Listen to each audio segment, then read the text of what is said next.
meeting. Our speaker will share her experience, strength, and hope with us for approximately 45 minutes. We ask out of respect for our speaker to please remain seated until she is finished.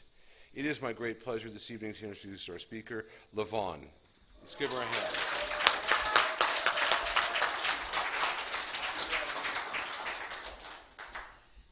Hi, my name's Lavon. I'm an alcoholic. And Christy said Groundhog Day. For those of you who have seen the movie, I spoke Wednesday, so it's like Groundhog Day. I want to thank Linda for the invitation. It's always it is a privilege and it is an honor and it is nerve-wracking. But other than that, thank you, Linda. And I guess I'll start my story. I was standing in the middle of my front yard with my mom and dad, and way up the street there was a guy walking toward us. My mother turned to my father and she said, "He's drunk." And I thought, who's drunk? And I'm looking. Guy had to walk quite a bit more, and I finally realized it's my grandfather. And he was drunk, and his ass did go on the Greyhound bus the next day back to Missouri. I mention that because he had a horrific, story. I'm not here to tell his story, except that he did die drunk. He set himself on fire. He was smoking a cigarette out in an old abandoned car, dropped it between his legs, and when he woke up, like his clothes and everything were on fire, he rolled out into some water, but they still had to amputate one of his legs, and he just had all kinds of issues after that and didn't last too long. Now, I didn't learn anything from that. Absolutely nothing. The thing I love about us alcoholics, the book says, the inability of the alcoholic to see himself as he really is struck my brain, because I would defend my right to drink viciously and vehemently, and I really believed that people who didn't drink just didn't know what they were doing. So I did make it. About the only significant thing that happened to me that you need to know about is I was an only child, and I got here alcoholic and only child, self-centered to the max. And I came out of a good Baptist home. There was no drinking in my home. And I didn't drink when I was in school. My dad gave me a car and a lot of nice things, and I didn't want to lose them because he was pretty strict. So I didn't drink at the parties. So I didn't drink until I, came to Los Angeles. But I want to tell you, before I get too far along, that we were good Baptists. I mean, we went to church and to Sunday school and to Wednesday night prayer meeting and any other thing that the Baptist church was doing. And it was pretty weird.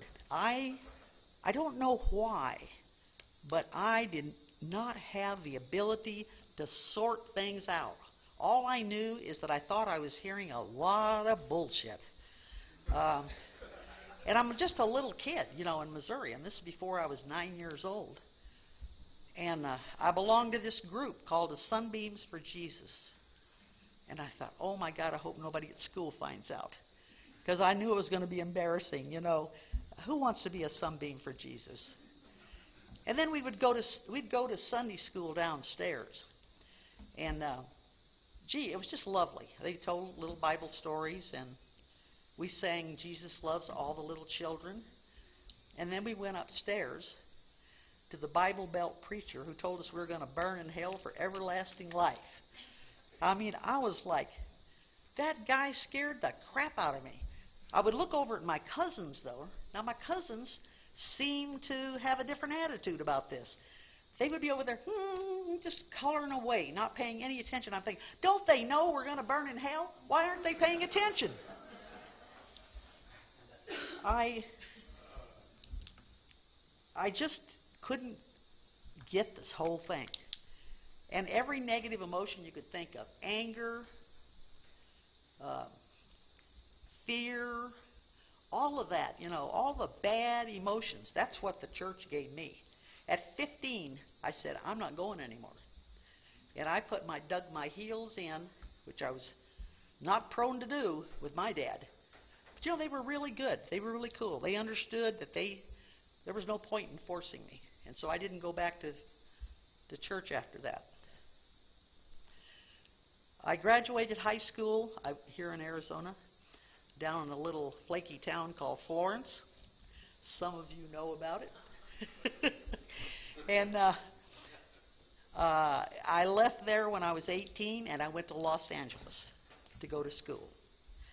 And I'm telling you, I think I barely got into the dorm until people were saying, there's a frat party tonight, there's a rush, there's this, there's that.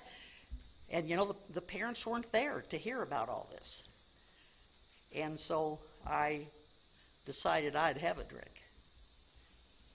And, the profound thing that happens to an alcoholic when they drink, it's just, at first it's fabulous. I mean, I remember there was a certain point in my drinking when I would absolutely feel fabulous. I mean, it's like I had spurs on going through the bar doors. It's like I was better than everybody else. I was smarter than everybody else. In fact, the rest of you just really were beneath me. I love to drink. But my problem was when I reached that perfect point, I didn't have any way to stop. That perfect point disappeared so quickly into drinking myself sick and insane and capable. Oh my God, the Baptists would have been rolling in the aisles, speaking in tongues, which they don't do. But I was a blackout drinker right away. I found the bars when I was in Los Angeles, and I found the bars that I wanted, where the women were, and where the pool tournaments were, and where the softball tournaments were, and all the things, and then coming to the bar and just getting as drunk as you could get. I had unfortunate things happen to me. They didn't deter me one bit.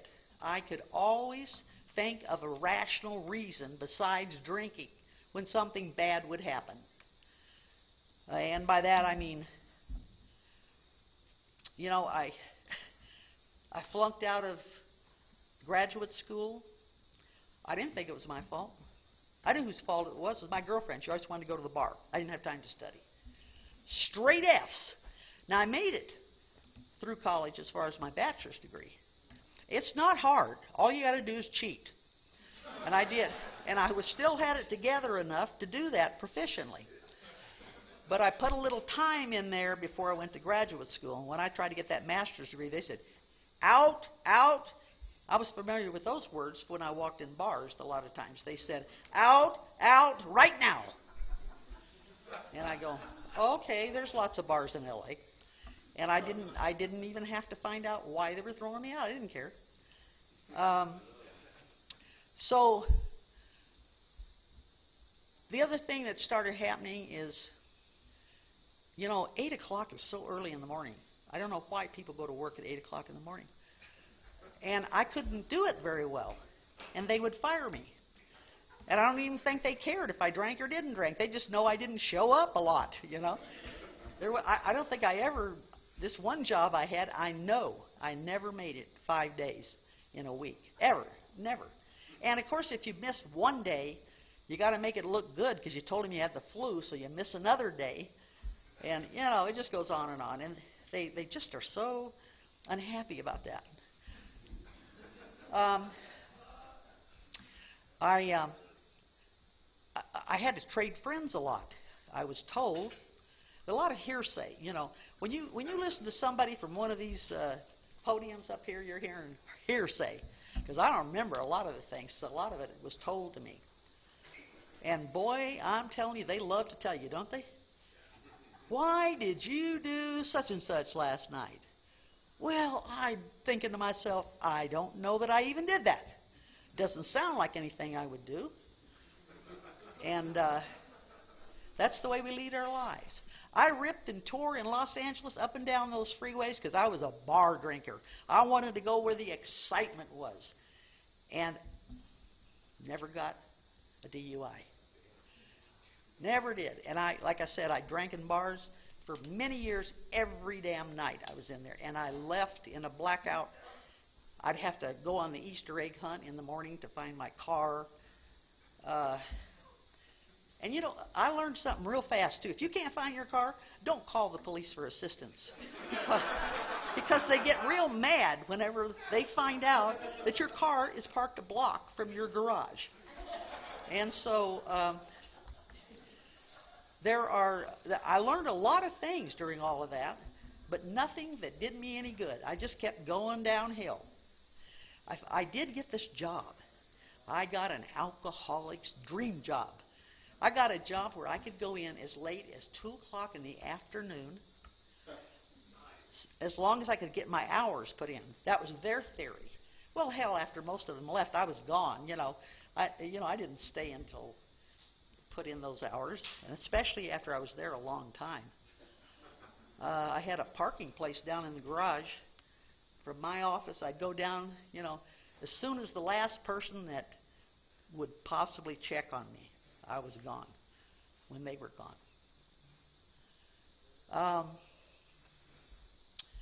I had a lot of relationships. The first the first one was, I just played cards with the people next door and got drunk every Friday and Saturday because I was young then, By the second one, I'm beginning to pick up speed. I remember one time I was standing at the bar. Another tip I learned was don't sit on a bar stool, because if somebody knocks you off the bar stool, your foot could hook inside that little ring and you fall on your face. So I didn't do that. I didn't. And so I'd have one foot on there. And my friend over here, Audie, she had one foot on the other side. And we were talking about something important. And my girlfriend came in, and she had this big paper bag. And she slammed it up on the seat. And blood started running all over the place. She says, "Here, you cook this." And she shot out of the bar. And I felt lucky because her other girlfriend, I knew that she had come in the bar and threw all of her clothes in the bathroom. They went everywhere. So, anyway, and by the way, I was very, some people are very promiscuous when they're out there. I wasn't. I would break up with my girlfriend as soon as I found somebody else that I was interested in. I had to keep a clear head about that. Elizabeth Taylor, one time they asked her, they said, "How come you've been married so many times?" And she said, "Well, because if I slept with them, I had to marry them." And, of course, that wasn't true either, but, that is about where I was. So the third one, what was interesting about that relationship is she liked, for some reason, she got a lot of pleasure out of slapping the hell out of me. And, this fighting went on, and finally I began to return it a little bit. And so what happened was one time we came home from the beach and drunk, of course, after we went to the bar, after we went to the beach. And she starts this stuff with me, and I'm trying to pack because I'm leaving her. And she grabs me, by the back of the hair and slams me up against a counter. I saw stars. I have a clear understanding of manslaughter. I went out of my mind. I don't know, like I said, it was like a rhythm thing. She was saying something, and I'd say, "Say it again, bitch." And she would say it again. And I'd hit her head on the floor. And then I'd say, "Say it again, bitch." by God, she'd do it again. And I am in this rhythm. I was just beating her and beating her. And finally, this friend of mine came, walked in the house, thank God. I mean, I'm the luckiest son of a bitch walking around. I'm telling you, I could have been in prison so many times.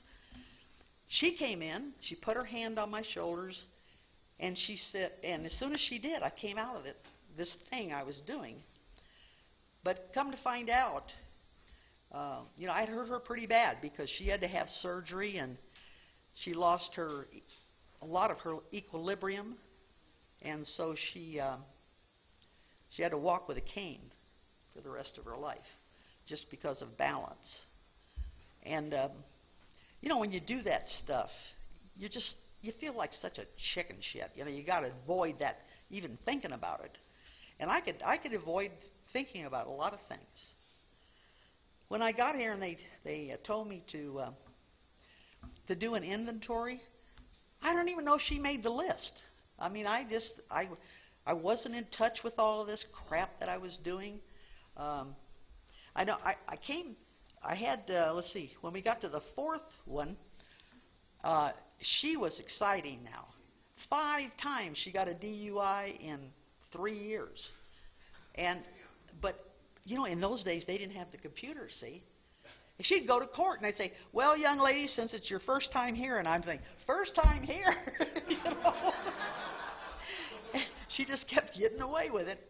But she was unemployable. I mean, she pretended sometimes to drive a school bus. She had a friend called up one day, and he said, I won't be into work today. He said, and he told my girlfriend, he said, I can't find my bus. I went to a bar, and I can't remember where I parked the bus because I kept bar hopping. He missed 3 days' work. And then he cheerfully called one evening and said, I found my bus. And my girlfriend, she didn't care. She would pull her bus right in front of a bar and get out and start drinking. So you people that have children, beware. Bus drivers like to drink.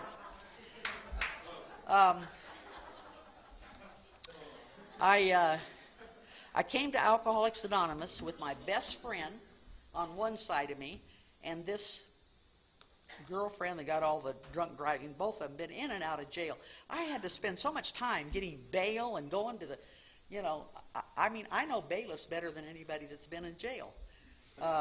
So I'm sitting there, and, I'm thinking, yeah, they need to do something. Neither one of them can hold a job. Neither one of them, can stay out of jail. And, yeah, they need to do something. And I'm going to tell you something. If you're sitting in this room today, you are so screwed. Because even if you go out and drink and do carry on, you are going to remember us. Because there is no way I could escape the fact that I was an alcoholic. I was relating like you wouldn't believe. And I knew that I was hearing truth. Truth. It wasn't like my mother standing over me with this pitiful look saying, Lavon, why do you drink so much? And I'm powerless over that question. I got no answer for that question to my mother, who I love and who I know has had to put up with alcoholism in her family all her life. So I just quit going home, and I would call once in a while, and that relationship. My parents were very savvy people. I mean, they weren't chasing me around trying to get me sober. They were just waiting to see what happened. So I'd like to tell you I got sober then, but I didn't. I drank another 10 years. And that 10 years, I seemed to be reaching even further bottoms. And I seemed to be losing friends all the time. And my behavior was very bizarre when I drank. I had one friend, every time I'd get drunk, I'd try to run over him with a car. And about the third time, I called him up one day, and I said, Dale, you going to the bar tonight? Lavon, don't call me again. Don't come to my house. I don't want to see you ever again. And I said, why? He said, because you're trying to kill me. I said, oh, okay. But I did a lot of crazy things that a good Baptist doesn't do. Now I'm going to run to my last relationship just so we can get through this. And by the way, I always say this when I pitch. I always like to thank the heterosexuals for not letting me get married, because I could never afford the alimony of 8 wives. So I'm grateful. So my last girlfriend I lived with for 5 years, and it started out really good. I mean, we had money. She was a hooker, and we went to Vegas. We were going to Vegas all the time, and we would take these vacations that were, I mean, I really loved it. And she had a lot of, as far as I knew, she had a lot of class. She seemed to know all about crystal and jewels, and I mean, she taught me a lot, because I was just from a little bitty old town. I didn't know shit, you know, but she did, and it was an okay relationship, except that she'd get mad at me, and she moved out all of her furniture and everything 3 times. And the 3rd time she didn't come back. So, but we had an adventurous life. And finally one night, I'm going to skip one of my awakenings. I'm going to go right to the last one, which was, I woke up one morning, I slid out of bed in a sheet of blood, and I thought, oh my God, I've killed someone. And then it got worse, because there was nobody there, so I meant I had killed myself. And then I realized, you know, I was just hemorrhaging. And what that, you know, and so for a second time, I called this friend that I used to drink with, who now had 6 years of sobriety. And she came over, and I was vibrating like a son of a gun, and I was scared to death.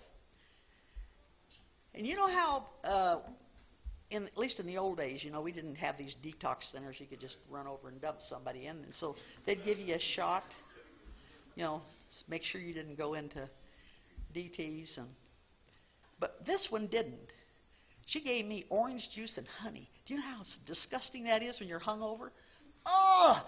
But anyway, I didn't have DTs, so I guess it worked. And I did have DTs, you know, when I was drinking. I remember, or when I would stop drinking, you know, I used to hear voices in the wall. I don't know if you guys have ever done that. And I was convinced that people from outer space were trying to reach me and give me a message. And I would strain in my drunkenness to hear. I never could quite make it out. And somewhere along the line at the end of my drinking, don't ask me where this came from, okay? I'm just telling you, this is what happened. I began to believe that I was going to be the world's next great spiritual leader.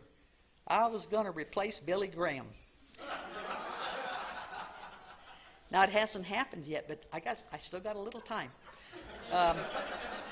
So, you know, all this crazy thinking and the fear and the trying to dodge this one and dodge that one, you know, it's just the same old drunk-a-log, you know, different day. I heard a woman say one time, which I really loved. She said, if I didn't do what you did, it's because I was too busy doing what I did.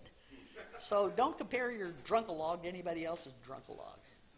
Drunk is drunk and crazy is crazy, and that's who we are.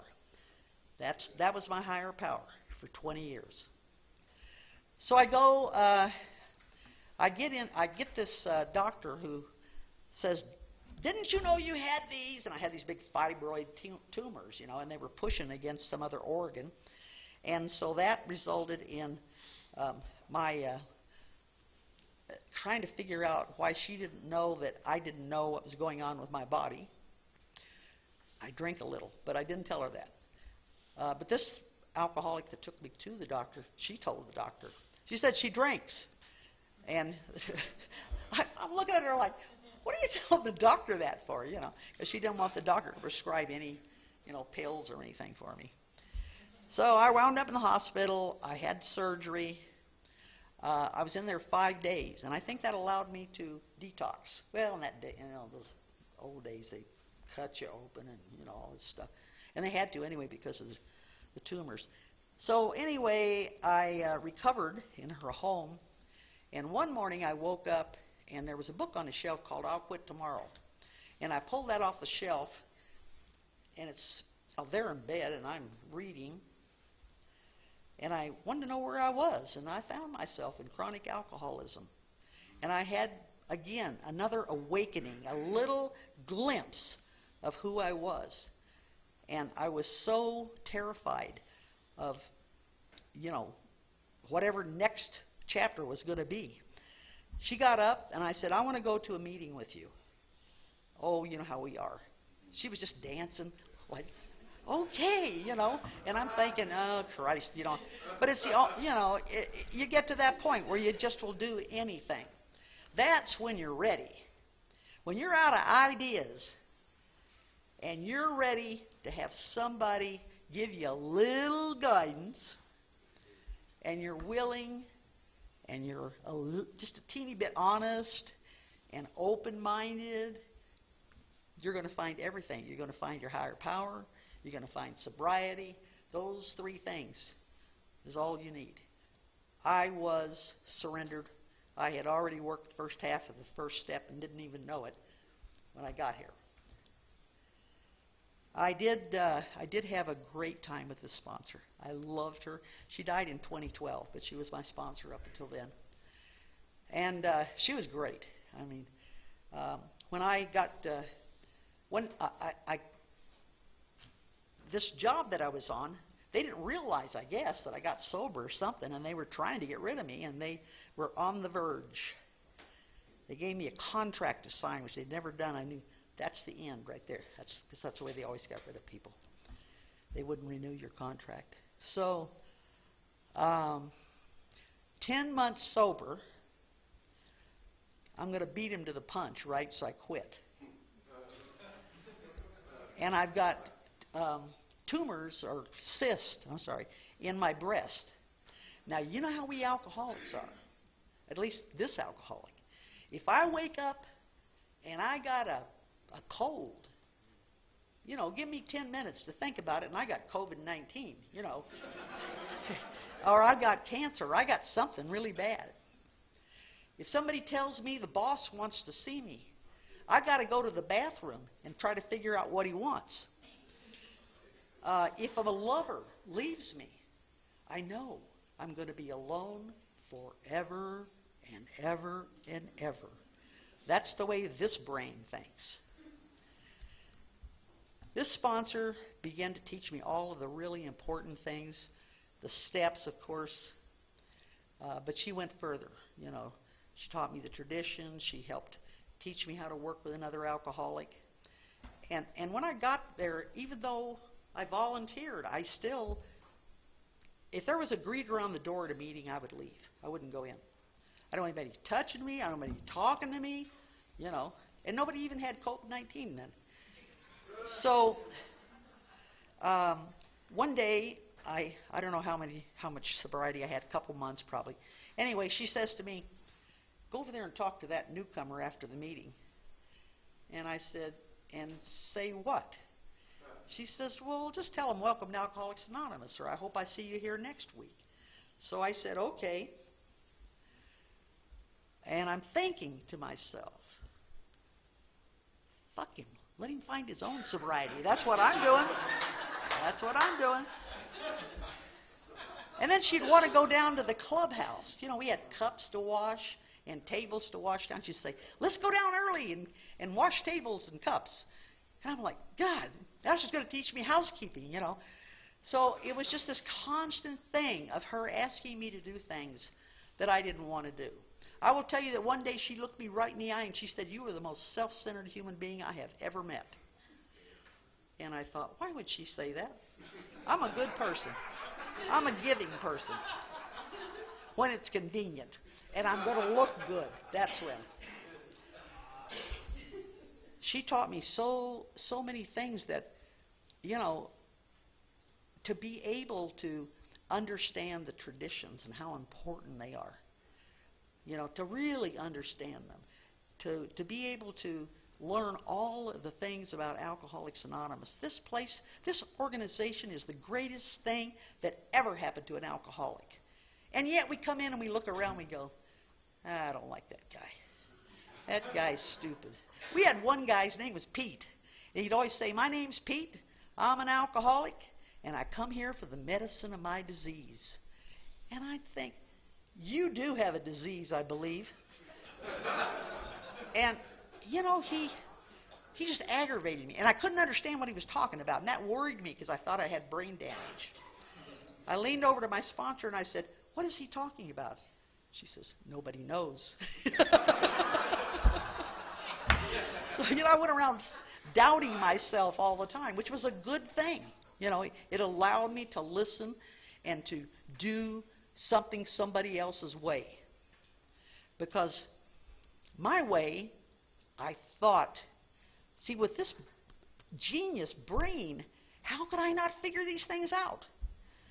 Well, I since learned I'm not a genius. And I also came in a very sick person. And I didn't know it. I did not know that the things that I thought were not, not right. But I learned these things through the wheel, step 4 through 9.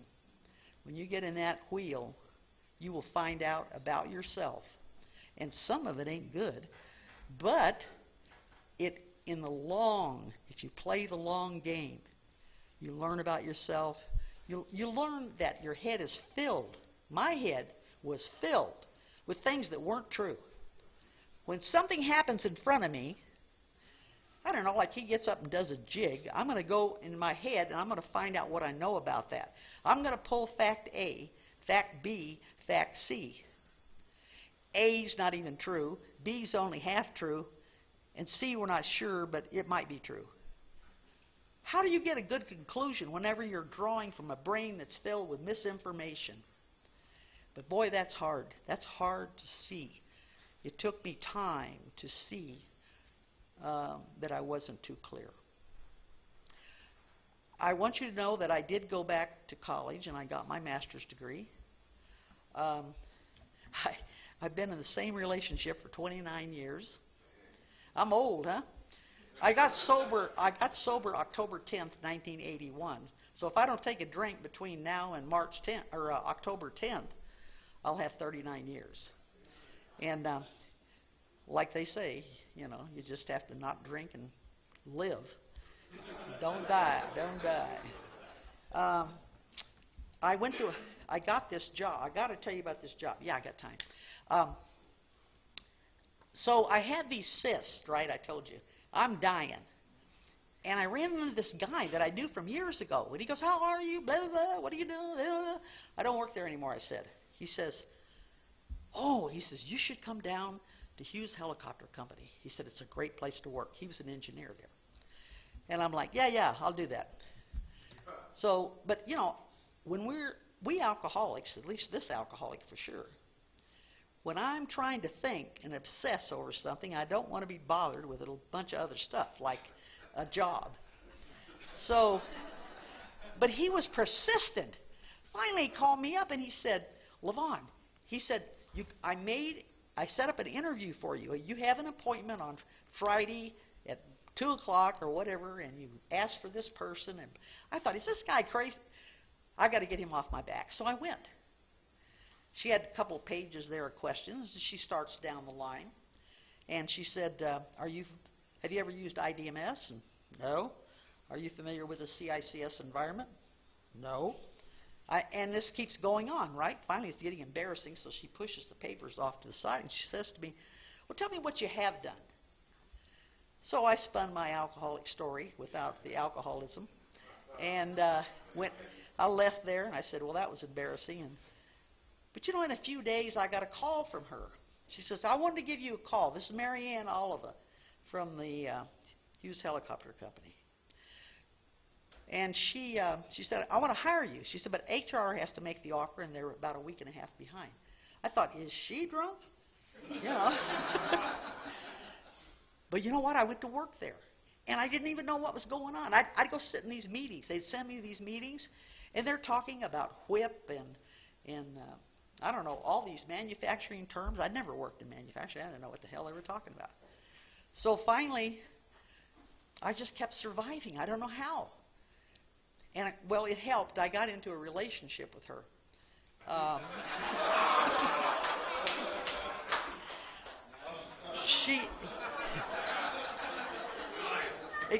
It gets worse.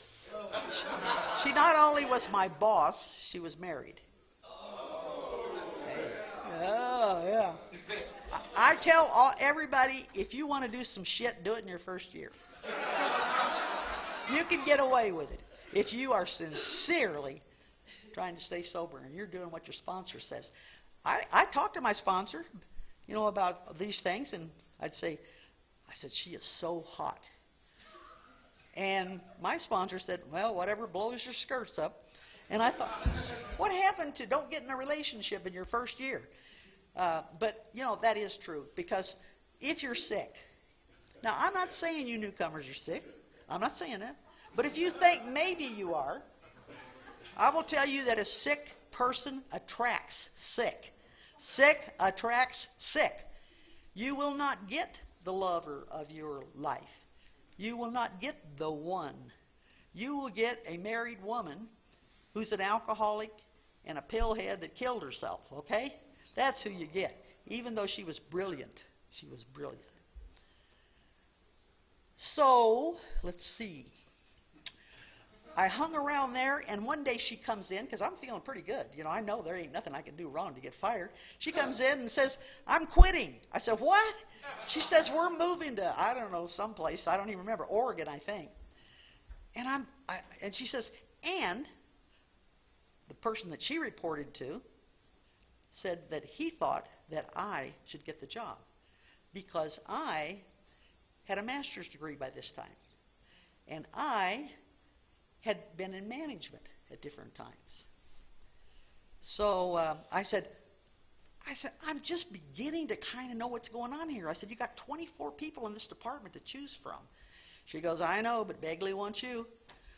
So I said, well, wow. I said, the other people are going to be pretty resentful about that. She says, nope, we had a meeting without you. And I asked them, and everybody's good with it. I thought, holy crap. Now, I learned so much about management that tour of duty. I learned that if you let people if you hire the right people and you let them do their job, you're going to be a great manager. But if you're going to hang over them all the time, they're going to hate your guts and they're going to do as little as possible. I learned truly, these people, they knew their jobs. I had one guy, he was head of the training department, and we'd get the government come in, and either he or Mary Ann, my boss, would give these presentations to him. And so when she was gone, that left just him. I said, listen, James, I said, you know how you're always someplace and nobody can find you? And he kind of grinned, and I said, every time, if you want me to take this job, every time you leave, you go someplace, you come into my office. I said, if I've got somebody in there, just lean around on the whiteboard and write the number where I can reach you. And he did that. I mean, they all just carried me. And it was because of this program. Because in this program, I learned to interact with people differently, to give them respect, to give them, not to be such a, well, I was humbled by the fact that I couldn't do it myself. That's the truth of it. So, anyway, I could talk a lot about that, but I won't. But I know why I was hired, or at least I think so. When you go for a job interview, you don't have to be scared in this program, because God's going to give you the job that He wants you to have. And that's why I got this job, because McDonnell Douglas came in and bought them and transferred the whole company to Mesa, Arizona. My parents lived up in Payson, and my dad was ill, and he was getting sicker and sicker. My mother never worked a day in her life, didn't even know how to balance a checkbook. My mother needed me. And I'm an only child. And I believe that's why I got that job. I believe the whole thing, because it flowed right along the timeline. I worked there until that management began to tip the company upside down, and then Boeing came in and bought them. So I worked for 3 companies and barely moved my desk. And I worked 26 years and retired from Boeing in 2008. And I'm up here with you guys, just loving it. I'm looking around the room. I don't know all of you, of course. I know some of you, and I love you that I see. And this little posse over here, I mean, the four of us are, I think we're getting ready to have a four-way because we're just almost inseparable. Inseparable. Find a sponsor that you trust, that you believe. I'm telling you what I did. You believe will never say anything to hurt you deliberately. Find a sponsor that understands this program. Find a sponsor, I don't care how dumb they are, you're really not turning your life over to them. You're turning it over to your higher power to be. God bless you all. Thank you.